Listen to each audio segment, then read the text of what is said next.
Sejam bem-vindos ao Diálogos Autênticos, um podcast para chamar de seu. Aqui nós vamos ter um bate-papo descontraído sobre temas mais difíceis da vida, como relacionamentos, conflitos familiares, gestão financeira e carreira. Meu nome é Laila, eu sou advogada especialista no direito das famílias e sucessões e você pode me encontrar nas redes sociais com @LailaProcope. E compondo essa mesa comigo, temos mais 3 especialistas, uma médica da psiquiatria, uma psicóloga e uma planejadora financeira. Olá, eu sou Raiza Torres, planejadora financeira, e você pode me encontrar nas redes sociais como Raiza L. Torres. Meu nome é Ana Gabriela Pettinelli, eu sou médica da psiquiatria, e você pode me encontrar nas redes sociais no @AnaGabrielaPettinelli. Olá, eu sou a Lilian de Bernardi, eu sou psicóloga clínica, e você me encontra nas redes sociais no @Lilian de Bernardi. Lembrando que você também pode encontrar esse podcast nas plataformas de podcast e nas redes sociais com @dialogosautênticos.podcast. Vai lá conferir, o conteúdo é muito legal. A gente, começando a nossa pauta, a gente por muito tempo falou muito sobre casamento, sobre divórcio, sobre como separar, mas eu quero trazer aqui um tabu que é um pouquinho mais pesado, que é o momento em que você se separa da sua família. E eu não tô falando daquela família civil do contrato, que é o casamento. Pai, mãe, avô, tio, filhos. É um momento difícil, é um tabu que a gente fala aí. Pode tudo, mas sangue tem valor. E não é bem assim, né? Não é bem assim. Lilian, como que você vê essa situação assim? Eu acredito que, eu sempre falo isso, no seu consultório, você deve ver sempre pessoas que chegam lá com conflitos sérios na família. Sim. Como identificar esse momento de afastar? É uma situação muito delicada, porque normalmente nós somos ensinados, assim, desde pequenos, que a família é para sempre, né? Que a família é o mais importante, que a gente tem que estar sempre unido, que tudo gira em torno da família. Então, de repente, você ser obrigado ou você ter que fazer uma ruptura com seus pais, por exemplo, é muito delicado, né? É muito difícil. Então, para você chegar a tomar uma decisão como essa, você precisa estar muito maduro, você precisa já ter feito algumas estratégias antes, para identificar se realmente eu posso fazer tudo que está ao meu alcance para que as coisas mudem, para que a relação melhore, para que fique tudo bem, ou se não, isso aqui está muito tóxico, isso aqui está muito violento, isso aqui está mexendo com a minha saúde física e mental, e aí eu preciso sair, né? Então, a gente tem uma série de fatores aí que podem nos ajudar, né? Inicialmente, a identificar isso, né? Então, primeiro, tentar identificar mesmo, né? O que está tóxico, o que está violento, o que está difícil, quem que é a pessoa que está com o controle da situação. Tentar, primeira coisa, identificar. Segunda coisa, diálogo. Eu tentar dialogar com meu pai, com a minha mãe, com meu irmão, com meu tio, meu avô, quem que quer que seja, né? Vamos tentar fazer um diálogo aberto, um diálogo tranquilo, da melhor forma possível naquele momento, para a gente tentar chegar em consensos, né? Isso que você está fazendo não está legal, isso que você está fazendo está me prejudicando, eu quero ter a minha autonomia em certas questões da minha vida, e tudo aí a gente vai dialogando. Chegou no final, continua os abusos, a violência e tudo mais. Já procurou ajuda profissional, né? Já procurou um psicólogo, já procurou um psiquiatra, já procurou alguém, né, que possa ajudar ali naquele momento, seja um advogado também, muitas vezes por questões legais, né, que estão envolvidas em brigas de família, às vezes muito intensas. Então, procurou ajuda, também não resolveu, a gente tem que ter a maturidade o suficiente para cortar o laço. Às vezes tem que... É até engraçado. Quando eu pego conflitos de família, que tá assim, aquela briga, aquela coisa horrorosa, porque às vezes um inventário, um divórcio, uma ruptura, briga patrimonial em família, vira uma coisa de louco. Muitas vezes é mais fácil negociar com a advogada que está representando os outros familiares do que colocar a família inteira para sentar e conversar. Porque chegou num nível de violência tão grande que qualquer coisa faz o balão estourar e vira uma guerra. E são reuniões, assim, difíceis. Difíceis, sim. O ponto, e aí vocês falando disso, eu lembrei de, assim, né, na residência, conversando com o preceptor, Renatinho, sempre fala isso, que é assim, família é pra separar. É polêmico. Gente, família é pra separar. E aí, quando a gente para pra pensar, isso acontece naturalmente. Quando você é criança, é o que a gente conversou, inclusive, no último episódio, você é uma extensão dos seus pais. Na adolescência, isso vai se distanciando. E na vida adulta, você é um indivíduo diferente dos seus pais. Então, família é pra separar. Não quer dizer que tem que distanciar completamente tudo, que é casa a casa, mas família é pra separar. Então, não dá pra ter essa relação simbiótica da infância na vida adulta. Mas o que acontece muito na nossa cultura é que a gente que inverte os papéis, né? Os filhos assumem a responsabilidade pelos pais. Uma coisa que também não deveria, né, acontecer. Claro, uma coisa é a gente dar um apoio. Mas, assim, assumir aquilo ali, cuidar como se fosse um filho, isso também está invertendo os papéis de uma forma muito forte, né? Mas isso é muito da nossa cultura, né? É da nossa cultura. A cultura latina, de maneira geral, total. Tem isso, né?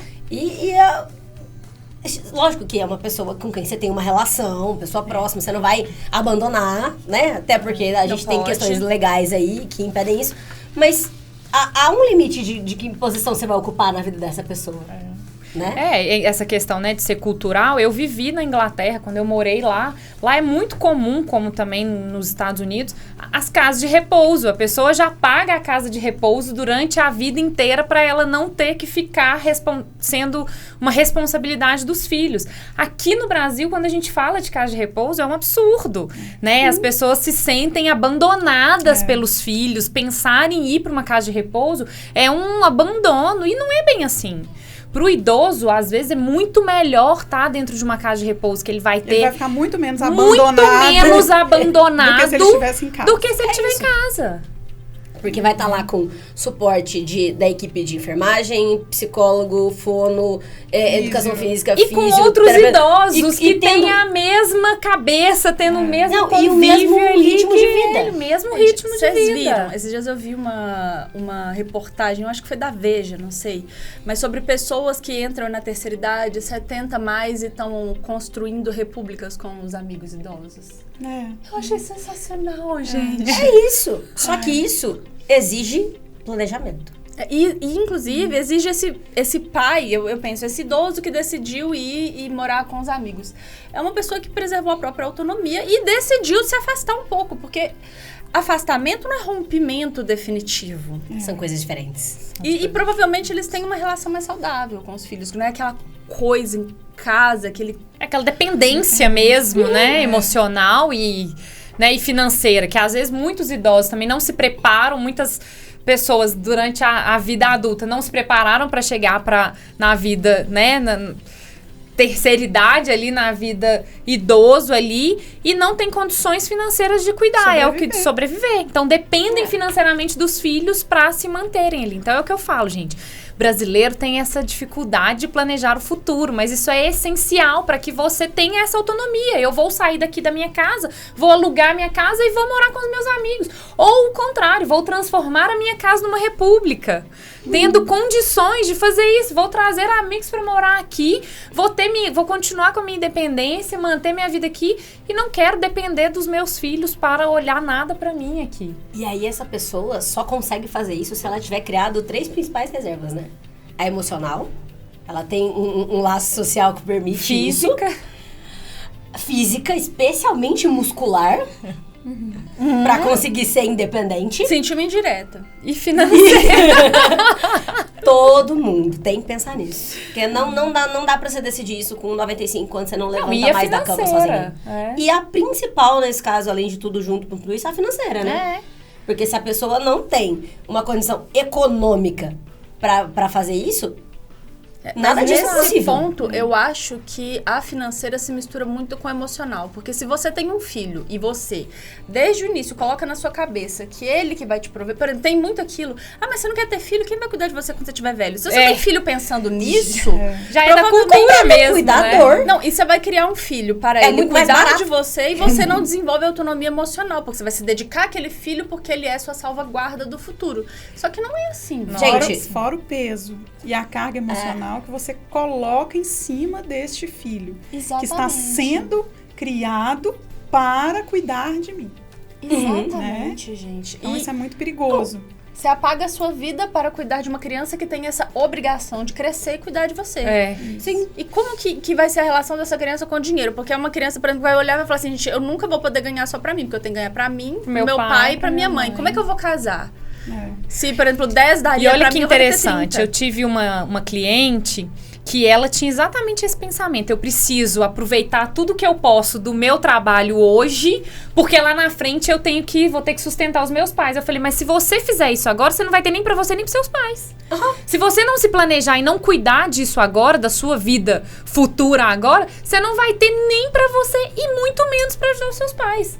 Exato. Então, o quão fundamental é esse planejamento, essa organização. E, gente, essa organização não é juntar rios de dinheiro todo mês, não. Se você juntar R$100 por mês durante 30 anos, você vai ter mais de 1 milhão guardado, que vai te gerar uma renda simples ali, uma renda no investimento baixo de R$10 mil por mês. Hoje a gente consegue na renda fixa mais de R$10. A taxa Selic hoje está em 13,25. Se você deixar 1 milhão lá, vai te render 13% ao ano ali, que dá mais de 1% ao mês esse valor. Então, talvez, ao invés de ficar pensando em como eu vou fazer a reserva de oportunidade do meu filho, garanta a sua primeiro. Exato. Seu filho que vai estar repassa. garantida. Mas é principal. Você garantindo a sua, do seu filho vai estar garantida. Ele Não pode se preocupe crescer em com paz, isso. Pode assim. crescer em paz. Tem tranquilidade pra falar assim, olha, se der errado eu tenho pra onde voltar, eu posso arriscar, eu não tenho que manter meus pais, ok, ótimo, é um peso a menos. E não é sobre, eu não vou fazer, então meus pais que se virem, eu não vou ajudar, não vou fazer. Não é isso. Até porque isso não é saudável pra ninguém. Né? E não pode, gente. Se algum dia seu pai precisar de auxílio financeiro, você vai ter que ajudá-lo. Mas nem não é virar só as legalmente, costas. mas emocionalmente isso também não é saudável. E não é brigar e virar as costas, né? É sair leve, tranquilo, quebrar ter essa ruptura, mas com leveza e com tranquilidade pra todo mundo ali, pra ser uma coisa tranquila pra todo mundo. Você não é sua família, você é o indivíduo que compõe sua família. Exato. E as outras pessoas também. Seu pai é um indivíduo. Gente, esses dias eu tive um insight tão doido, porque eu entendi que meus pais não eram pais. Em algum momento eles não foram meus pais. Eles têm uma história enorme antes de eu vir. São pessoas Sim. com Vocês suas já vidas. pararam pra pensar nisso? Tipo, como que foi o dia que seu pai viu sua mãe? Como que eles começaram a conversar? E como que foi se sentir apaixonado? Gente, é muito doido. Tem. Eu fiquei meio bugada quando eu parei pra pensar. Mas Você falou disso, e eu lembrei, semana passada, né, que a gente estava viajando, 2 semanas atrás, eu estava viajando com os meus pais. E aí, um dia, o meu filho foi deitar com os meus pais e foi perguntar, olha só pra você ver como que é a cabeça de criança. Eu não me lembro de ter perguntado pros meus pais como que eles conheceram. O meu filho deitou e quis saber a história deles, de como eles viraram namorados. E a gente não se preocupa, não pensa, né, que eles tiveram uma vida antes, uma história antes da gente, né? Não, que talvez eles E tenham que eles rompido em algum momento e voltou. E que eles têm uma vida paralela, porque assim, apesar de quando eles estavam em Independentes, casa, né? quando chega em casa, o pai e a mãe, ali com os filhos, ali tem a vida familiar, essa pessoa sai pra trabalhar, ela tem conflitos, ela tem situações, ela faz amizade, é uma pessoa. Sim. Gente, talvez durante o casamento dos seus pais, o seu pai ou sua mãe tenha se apaixonado por outra pessoa e nunca só deixou aquilo morrer. Isso é muito doido de pensar. Eu, pelo Porque menos, são tenho... pessoas. Mas é Mas difícil. é muito difícil de imaginar, porque, sei lá, eu olho minha mãe. É difícil a gente enxergar os nossos pais realmente como pessoas normais, como indivíduos Não que é? têm histórias, que têm sentimentos, né? Eu fui descobrir que a minha mãe não é uma pessoa perfeita há pouco tempo atrás. Porque pra mim ela era uma pessoa. Eu falo, como assim? Minha mãe tem medo? O dia que eu descobri que a minha mãe tinha medo, eu falei, oi? medo, minha mãe. E aí eu fui cair na minha ficha. Tipo assim, a minha mãe é um ser humano, minha mãe é uma pessoa normal, sabe? Ela tem uma vida, ela é a minha mãe. Mas ela tem as dificuldades dela, ela tem as questões dela também. Ela é o adulto premium, mas assim, ainda segue sendo humana. Exatamente. Gente, é muito legal pensar isso. Eu sei que eu buguei quando eu vi que meu pai tava me contando a história de como ele conheceu minha mãe, porque minha mãe era amiga do meu vô. E aí meu pai tava muito doente e meu vô ficava, porque meu primogênito tá muito doente, sei lá o quê. E minha mãe, ela era da enfermagem, e aí ele apresentou, mais pensando assim, talvez ela cuide do meu filho. Casou, Cuidou. e eu. Tá cuidando até hoje. Você é a sua irmã, porque não foi só você. Exatamente. Eu, minha Então, irmã, aí. mais 2 cachorros, 2 gatos. Então, É isso. é muito doido isso. Eu Só que- adoro. Só que as coisas só funcionam assim nas relações que Pessoais, né? Não, e nas As relações relações- que vão bem, né? É. E isso a gente tá falando de, lógico, com suas dificuldades, que não tem vida perfeita, mas a gente tá falando de relações funcionais. Relações funcionais, sim. Mas assim, gente, retomando um pouquinho o papo dos pais, eu falei que você tem uma obrigação de dar pensão pro seu pai, né? Se ele precisar em algum momento. Isso acontece porque na família, eu não sei se vocês lembram, eu já falei, antigamente era casamento, lei, aquilo que tá aqui, homem, mulher, filhos. Hoje é solidariedade. Então, os membros da família têm que ter solidariedade com os outros membros. Então, da mesma forma que um filho pede pensão pro pai, porque o pai tem essa obrigação de cuidado, na velhice ou numa necessidade, o filho também tem essa obrigação de cuidar do pai e prover financeiramente. Inclusive, tem pouco tempo, eu vi um processo que era uma curatela. Vocês já devem ter visto muito isso, gente. Um filho só cuida do pai e da mãe, e os outros todos ficam naquela brigaiada e ainda querem prestação de contas. Era um desses. E aí É raro, mas teve acontece todo dia. condenação, gente. Condenação. Os outros filhos tinham que dar juntos 150% Pensão, né? do salário mínimo pra mãe, que era idosa. Uma idosa. E isso independente da relação que eles tenham naquele momento. Exatamente. Né? Porque na infância é uma vida. Eles podem chegar na vida adulta e ter essa ruptura que a gente está falando aqui. Tem uma ruptura, não dou conta, é uma relação abusiva, violenta e tal. Mas ainda assim, legalmente, obrigatoriedade. juridicamente, né? Ele tem Mas essa quando obrigação. tem a relacionamento abusivo, tipo, a mãe espancava o filho, abandonava e não cuidava, o pai, o filho, ele pode provar isso judicialmente e falar, olha, eu não tenho dever de sustento. Ah, isso eu não sabia. Mas é pouco falado, é pouco falado. Até a questão de pensão pro pai é pouco falado, mas se não teve solidariedade ali, se ele não cuidou, se ele te abandonou, se ele te violentava, você pode... Mas como que ele vai conseguir provar isso? Então, Porque tem vai precisar de tem provar, algumas né? situações, né? Assim, às vezes rola algumas coisas que às vezes a gente vê, inclusive um caso que eu peguei do paciente do consultório por outras questões, mas ele não tinha o nome do pai registrado. Esse pai nunca foi presente. Esse pai aparece com, acho que 40, 45 anos. Quando o paciente já tinha 40, 45 anos. E aí, o pai, já idoso, querendo reconhecer a paternidade e pedir pensão. Ele falou, Não, aí você não. nunca esteve Mas aí aqui. é fácil de provar, né? Você aí nunca ele esteve tem... aqui. Tem Então, assim, a gente tranquilidade, não tem- pode contar muito com o bom senso das Mas é pessoas. porque a Não. gente pensa muito que Mas- esse tipo de abuso acontece com uma criancinha. Mas, por exemplo, pensa ali uma menina de 17 anos que foi abusada do pai a vida toda. E aí, com 18 anos, 21 anos ali, ela saiu de casa e o pai tem um câncer. Ele ainda é jovem, mas teve um câncer e não consegue se manter. E ele pede. E aí ela vai fazer uma perícia, vai falar que teve abuso sexual, que teve tudo aquilo, fazer essa prova. É difícil, mas é possível. Ou então de pai que tinha várias famílias e nunca estava lá. E ela prova, tipo, ele nunca esteve aqui. Nunca esteve presente, sabe? Ou então, às vezes, já não registrou o nome. porque é o caso desse que a Ou Ana então mudou falou, de né? país, foi embora, deixou a filha longe, sem dar cuidado, nunca pagou pensão. Então imagina, um pai que já tem 10 anos que você tenta executar ele por pensão, ele nunca paga nada, e a mãe sempre tá lá no processo falando ele não é presente, ele abandonou a menina, ele não vem aqui. Isso aí, querendo ou não, Isso é por si prova, só né? é prova, É. né? Isso E às aí vezes é é prova. testemunho da família também. Às vezes foi um pai que abandonou, mas a própria mãe dele vira e fala assim, abandonou mesmo, não cuidava. Sabe? E é bom falar também que o contrário acontece. Por exemplo, os filhos lá, né? Deixa só um cuidando, aí o Na hora pai... da herança. É. Aí vamos lá, tá o pai com câncer, sofrendo, falecendo, e o filho abandonou, deixou. Esse pai pode deserdar o filho. Não vai receber herança. Mas aí tem que ser esse pai para pedir, fazer um testamento, falando, não, meu filho me abandonou nesse momento, e aí quando ele falecer, vai ter o processo judicial para provar. E aí não tem deserdar. chance desse testamento ser invalidado. Tem, Pode acontecer, né? Se não for provado, tem. Ou se, por exemplo, um dos herdeiros decidir falar que não aconteceu. Mas se tiver acontecido de fato, provavelmente o herdeiro que tinha que era presente, vai querer? não vai. Também acho. Eu fiz tudo sozinho. Né? Mas é muito engraçado isso da questão da deserdação, porque eu vejo muita parte patrimonial.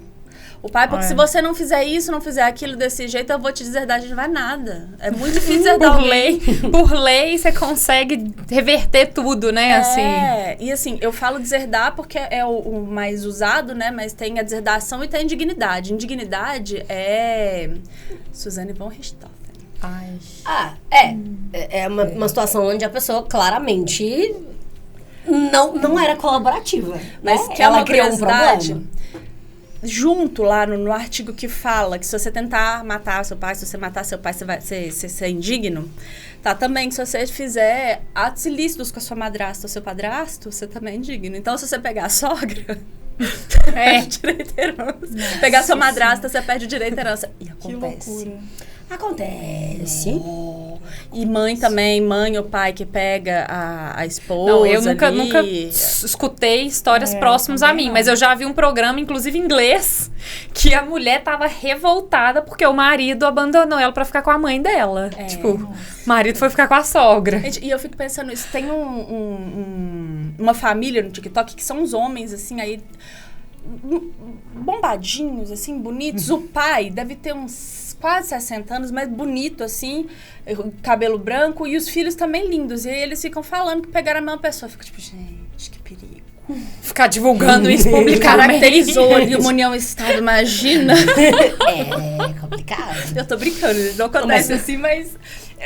Mas tá lá, né? Criaram documentaram, criaram provas. Não vai que você extrapola da brincadeira, gera uma união Mas vai estável. falar que você e suas amigas na adolescência nunca pegaram o mesmo carinha da cidade. Inclusive minha irmã, Misericórdia. Não junto, não é isso. Não. Mas assim, da turma Olha, ali rodava. Se foi junto, se foi separado, cada um com a sua. Mas a partir do momento que o seu pai, a sua mãe, seus filhos casaram ou ter uma união, não faça isso, você vai perder sua herança. Toma cuidado. Ou pelo menos não posta, né? Eu não queria prova, não sei. Ai, gente, mas é muito engraçado isso, porque crime contra a morte ali tem o mesmo peso de você roubar a esposa do seu marido. Como se isso fosse algo que você faz assim. Você tá sendo obrigada agora a ficar comigo, né? Mas... Ô, Lilian, e você já viu? Porque eu tenho um monte de pensamentos bestas sobre Freud, porque Freud falava muito sobre sexualidade, que você deseja sua mãe. E agora que a gente falou nisso, sabe quando o tic-teco liga de um jeito meio estranho? Medo. É a madrasta ali que cuidou do menino. Você acha que pode acontecer essa confusão? O menino crescer e ter uma apaixonite pela mãe? Gente, não me julguem como burra, eu não sei. Não tô te julgando. É só tô fazendo 1 milhão de conexões mentais. Mas deixa ele responder. Eu divaguei aqui pra bobagem, gente. É coisa mais besta. Não, existe mesmo, né? Essa questão aí do filho ter... a mãe é o primeiro objeto de amor, né? Do filho, o homem. Então, existe realmente esse interesse, né? Amoroso. Aquele filho se apaixona ali por aquela mãe e acha que aquela mãe tem que ser dele, né? E claro que isso pode acontecer com uma figura materna, independente de ser a mãe. Se foi a madrasta que está ocupando aquela posição ali da figura materna... Pode ter. Exatamente. E aí sim. cabe à família resolver isso. Exatamente. Tipo, mostrar o limite que vai acontecer naturalmente. E É uma aí, mãe, né, gente? Ainda mais se pegou de criança, As assim. pessoas geralmente, provavelmente, né? Você pensou aí, extrapolando pra literalmente, assim, pro ato sexual. Mas, às vezes, o cara é casado com a mãe emocionalmente. Não há ali ato sexual, mas ela ocupa o lugar de mulher da vida dele. É. E isso vai acontecer com a figura materna, seja ela quem for. Então, isso... É até entrar uma Pai, namorada mãe, mesmo, figura, né? Porque aí depois a figura Depende. materna é E a às vezes parceira. nem entra, Depende. né? Às vezes Não ela é. entra e não fica, porque não há esse espaço. É. Às vezes não há esse espaço. Não há Gente, espaço. às vezes a sogra não deixa espaço na vida do filho. E o filho não quer Eles também, estão porque pactuados tá já. confortável. Eles já estão pactuados. Não há espaço para uma terceira pessoa. Não dá pra casar com uma pessoa que é casada com a mãe ou com o Não pai, dá. gente. Não tem Sim. como. É impossível.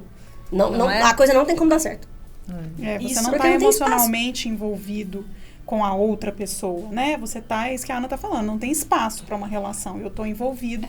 E isso muitas vezes é uma questão inconsciente, né? O pessoal não sabe ali o que está acontecendo, mas ele não se desvincula daquela mãe, né? E a mãe do filho, naturalmente. E a mãe né? do filho. E aí fica essa relação ali que às vezes ninguém entende o que está acontecendo e tá...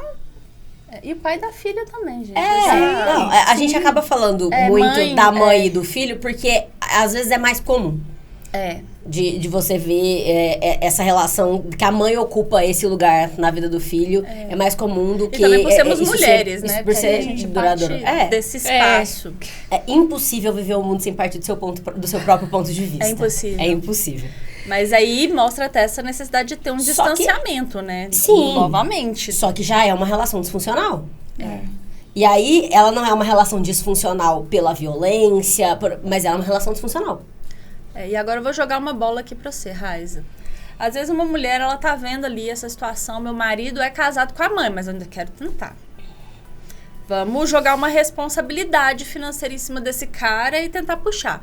Como que você acha que ela pode tentar fazer isso para construir uma finança junto com ele ali, excluindo a mãe, assim, e trazendo essa responsabilidade deles? Isso é uma coisa que, assim, né, tem acontecido, a gente falou, né, tem falado muito das questões familiares, assim, de como os filhos estão sendo criados, a geração Z, que a gente até comentou no último episódio também. Infelizmente, a gente tá tirando o lugar de provedor do homem da família ali, do papel dele de provedor da casa. Não que a mulher não possa ter e não deva ter ali a sua responsabilidade como parte importante financeira da casa. Mas o papel, né, de obrigação é do homem ali, de prover. Então, assim, até para dar segurança para que essa mulher viva bem ali, ele tem que ter força para se manter naquela posição ali.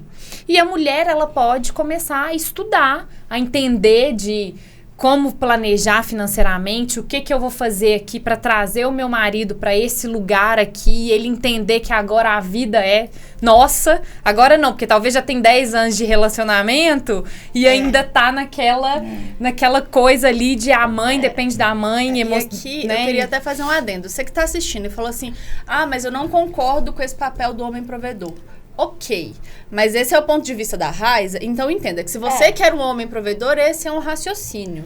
Não necessariamente você precisa concordar com isso. Gente, e não é que eu tô falando que você não pode ter a sua independência financeira, não é isso. Tenha a sua independência financeira. E não é que você, homem, seja obrigado. Se você não acha isso, ok. Inclusive, né? eu vou talvez ser um pouco polêmica, mas eu não concordo que necessariamente, que assim, infelizmente o homem tá perdendo a função de provedor. Não acho que é infelizmente. Porque, assim, foi uma coisa que inclusive aconteceu na nossa sociedade, né? As mulheres hoje são chefe de família por uma questão de necessidade. E em outras civilizações, a mulher ocupa o posto de chefe de família e de esteio ali econômico. Mas eu até cognitivamente, a gente estava discutindo isso esses dias, a mulher tem tanta capacidade quanto o homem de ocupar essas funções socioeconômicas e prover. Agora, levando em conta que a nossa sociedade, de maneira geral, funciona dessa forma, tem que ter um alinhamento. Não, eu quero, né, eu acredito que o cara tem que ser provedor e a mulher tem que ter uma função de gestão ali. Isso tem que estar alinhado. Com certeza, mas eu não tô falando que mulher é incapaz, não é isso. Não, eu entendi. Não mas, é assim, nada disso, tô mas assim... pontuando, né, o outro lado, que eu acho que a gente acaba discordando ali.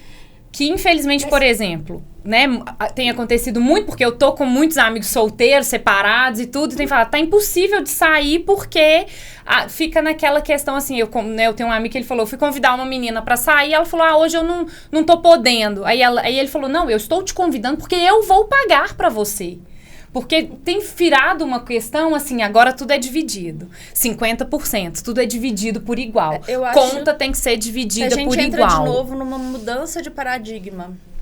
Que a gente tá vendo, antes era exatamente o homem provedor, chefe de família, a mulher abaixo dele. E aí a mulher, na verdade, sempre esteve no mercado de trabalho, a gente só era mal remunerada. Mas aí foi entrando e foi ficando um pouquinho mais parecida, e a mulher querendo conquistar espaço, e aí começou esse embate, porque da geração para trás não tinha muito, era o homem provedor mesmo, mas hoje existem outras possibilidades também. E aí eu acho que dá esse choque e volta naquilo que a Lilian fala sempre. Conversa. Ajusta. Com certeza. Esse é meu ponto. É aquilo. Eu não acho isso algo negativo, exatamente pelo ponto que você levantou. As mulheres sempre estiveram no mercado de trabalho. Mas acho que é o que a gente fala o tempo todo. Tem que estar alinhado. Beleza. Se o ponto é... Eu acho, do meu ponto de vista, que o homem tem que ser provedor e a mulher tem que ser gerenciar. Beleza. Vocês estão alinhados quanto a isso? Então procure Beleza, a ótimo. pessoa que seja provedora. Vocês não estão alinhados quanto a isso? Né? Repensem. E não adianta, por exemplo, eu, homem, acho que o homem tem que ser o provedor. Aí eu vou namorar uma menina que discorda. Ou vice-versa. Não faz sentido. Não faz sentido. Tem que ter Tem que o raciocínio alinhado. É o alinhamento. Alinhe-se. É a conversa, é o planejamento, como que vai ser, o que cada um vai fazer. Porque senão vai virar briga, Quais vai são virar seus confusão, valores? vai virar divórcio, vai virar tudo isso. Então, esse alinhamento, ele é essencial e, de preferência, no início. Né? Para que você não chegue lá, depois de 10 anos de casado, sofrendo, cada um sofrendo de um lado. Vamos mudar agora, deixa eu entender o que você está pensando. Não.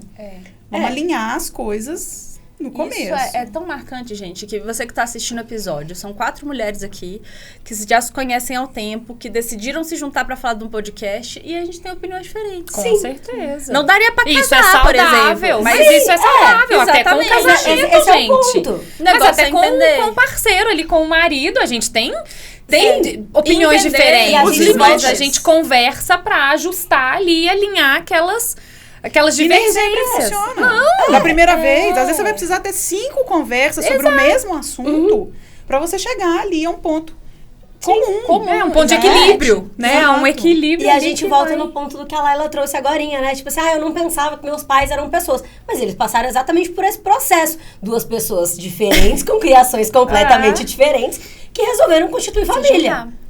E aí começa essa confusão toda. E aí é importante você ter noção dos seus valores, dos seus limites, até para identificar quando é o momento de sair. Por exemplo, Ana não acredita que o homem não ser chefe de família é um caso algo negativo. Você acredita que o homem tem que ser o provedor. E, ok, vocês conseguem conviver. Sim. Agora, e se a Ana tivesse falado pra você, eu sou nazista, você ia conseguir manter o podcast e ser amiga dela? Não, porque é um limite. Há limites das coisas, óbvio. E aí seria o momento de identificar a ruptura. Sim, mas pra você definir qual é o seu limite, tipo assim, até aqui, ok, a gente discordar, beleza, vamos, a gente vai se adaptando. Daqui pra lá não dá, você só sabe esse limite se você se conhecer. Exatamente. E a gente tem que se conhecer, porque eu trouxe isso um pouco pro espaço do absurdo, mas, por exemplo, a Raiza poderia ter falado, eu acho que o homem tem que ser o provedor e que a mulher não pode trabalhar. E eu acho que se o homem bater na mulher, às vezes, ok, porque ele... Que absurdo! Exatamente! Mas você tem que ter noção da sua convicção. Mas é isso. Muito pelo contrário. Eu quero ter tranquilidade de me manter aqui como empreendedora, sofrendo da dificuldade, querendo desistir e saber que minhas contas vão estar lá pagas. Exatamente. Mas você percebe que, tipo, é um limite que a gente tem que observar. Se você tivesse falado isso, eu ia falar, tipo, Raiza, assim. Tipo, Raiza, não dá. Acho. Mas é isso, há um limite. Só que isso funciona pra todas as relações. Tudo. Absolutamente tudo. Com certeza. Inclusive, e aí a gente às vezes não pensa, nas relações parentais. A gente escuta coisas dos nossos pais que a gente olha e fala... Poxa. Não, peraí, até aqui tudo bem, daqui pra lá não dá não. Daqui pra lá não tem seu como. Seu pai vira e falar, porque ser gay é errado, você não concorda. Você não precisa absorver esse valor do seu pai. Exato. Também não precisa bater nele, gente. Exato. Pelo amor de Deus. Vai ser uma Calma. coisa que você vai respeitar. E é isso, assim, na relação parental, né? Assim, a questão da independência financeira para você se desvencilhar daquela relação ali também é importante. Independente se você é homem ou mulher, você precisa de ter a sua autonomia, planejar financeiramente para que você saia independente financeiramente daquela relação ali. Entender que você não precisa gerenciar suas finanças igual seus pais fizeram. Não Se precisa. eles viviam na loucura e você tem essa dificuldade, por que não ter uma planejadora, fazer uma planilha e entender Exato. o passo a passo? Porque você Exato. não sabe seus Aprender, pais. porque você não sabe fazer. Você não foi ensinado, então nada te impede de fazer isso agora. E esse é um ponto comum do brasileiro, né? Comum. A gente, como nação, a gente não sabe. Não. Não. Não somos ensinados a lidar A com gente, dinheiro. definitivamente não. É algo muito novo. Nossa, você tem que se planejar, investir, guardar dinheiro. Isso tudo é muito novo. Gente, antes era muito Natura Produções. E tu... Não era? E tudo Não que a era. gente carrega, né, emocionalmente da nossa infância, do que nossos pais viveram, a gente traz isso pra nossa vida financeira hoje. Traz, com certeza, né? A gente traz todas as cargas, né? Todas as... tudo que a gente viveu, isso que você falou. As vivências, as experiências, os exemplos que a gente viu. Então, hoje, às vezes, a pessoa chega nesse ponto, né? Vê o pai, a mãe apertados a vida inteira, sofrendo, suando, contando moeda lá. E a pessoa para e pensa, né? Fala assim, olha, é isso que eu quero viver também, né? Esse ponto que eu quero chegar? Ou eu posso fazer diferente? Exato. Né? Ou eu consigo mudar a minha história aqui de Ou vida? até outro ponto, meus pais trabalhavam demais na minha infância, eu não tinha contato com eles, agora eu inconscientemente eu afasto tudo que me gera renda, porque eu não quero ser ausente ou sentir o mesmo, né, passar pra frente o mesmo que eu senti com a ausência dos meus pais. sim. Exatamente. Eu acredito, Lilian, você que tem se aprofundado muito na terceira idade, idosos, você deve ver a diferença da relação, vamos colocar aqui, dinheiro, de uma pessoa de 80 anos e uma pessoa de 30. Sim. Porque eles passaram ali pela recessão, pela Sim, inflação. crises. É uma visão diferente. É uma visão totalmente diferente. E hoje, né, eu acho que hoje uma pessoa de 30 já está vindo com um universo aí muito...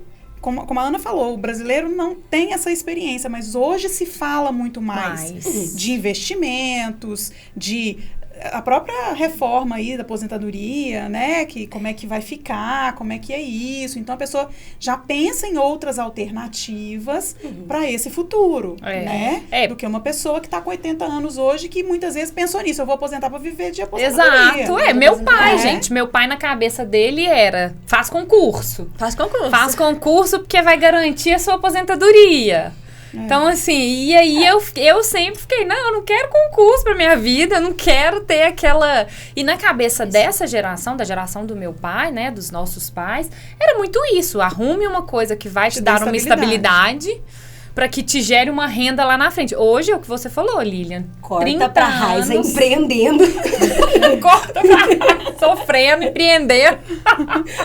Polo oposto do negócio. É bem por aí. Gente, eu acho que dá pra ver muito essa diferença da relação com o dinheiro quando a gente olha apartamentos antigos que tinham uma despensa grande.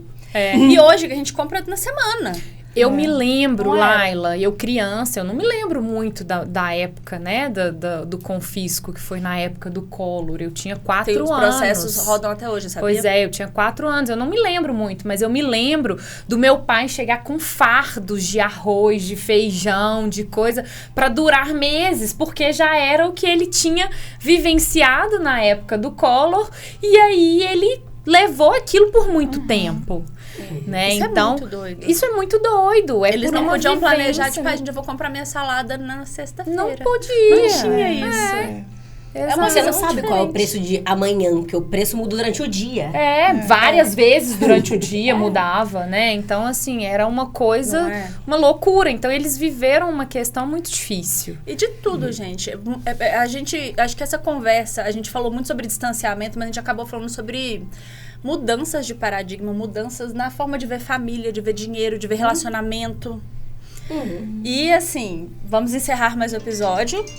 Olha só. Na hora. Na hora o despertador tocou me avisando que era pra encerrar. Mentira, remédio do meu lado. Mas como é de praxe, eu vou pedir pra vocês darem um apanhado geral do que vocês acharam do episódio, que foram os pontos mais importantes. Eu acho que, né, de novo, é planejar. Se você quer se livrar de uma relação conturbada, familiar, parental, é estudar e planejar e organizar a sua vida financeira, que aí com isso você vai conseguir se distanciar disso. E sendo uma relação saudável também, né? Trabalhe, tenha a sua independência financeira e planeje-se para que você consiga fazer isso com tranquilidade. E entenda que uma relação familiar ali, parental, ou com pai, mãe, irmão, com outras pessoas, funciona na mesma lógica do que a gente vem falando de uma relação amorosa, né? Se aquela relação tem pontos que te fazem muito mal, que te dificultam muito, que trazem muitas dificuldades, ela precisa ser repensada e talvez, né, a solução seja não só ressignificar e trabalhar todas essas questões, né, tratar questões que sejam anexas a isso, que surgiram disso, mas talvez o afastamento seja uma solução bastante viável e necessária, né? O afastamento às vezes é necessário. E diante desse afastamento, né, que muitas vezes se faz necessário, até para se afastar, a gente precisa se planejar, né? Então, se planeje, se prepare, se fortaleça, busque ajuda profissional, se você tiver nesse momento em que você está precisando. Entenda, né, o que se faz melhor para você a partir do autoconhecimento, né, que a Ana bate nessa tecla sempre. A partir do autoconhecimento, você consegue saber o que é melhor para você ou não naquele momento. Se chegou nesse ponto, né, que você precisa se distanciar ali do seu núcleo familiar, dos seus pais e tal, faça planejado, faça preparado, faça consciente, faça já tendo feito todas as possibilidades para que desse certo, para que você depois também não tenha arrependimentos. Gente, eu vou encerrar aqui em tom de brincadeira e roubando as falas da Ana. Para você envelhecer bem, vou aumentar uma reserva. Tenha 4 reservas. A reserva muscular, que você vai garantir aqui com essa pessoa incrível que vai te ajudar a fazer isso. A reserva emocional, que também Ana e Lilian. A reserva financeira, que é a Raiza. E uma boa advogada para te ajudar a gerenciar isso e garantir que isso vai ser respeitado. Tenha isso. 4 reservas importantes. E aqui a gente encerra mais um episódio do Diálogos Autênticos. Lembra de nos seguir nas redes sociais. Os arrobas estão todos aqui na descrição desse podcast. E nós te vemos no próximo episódio.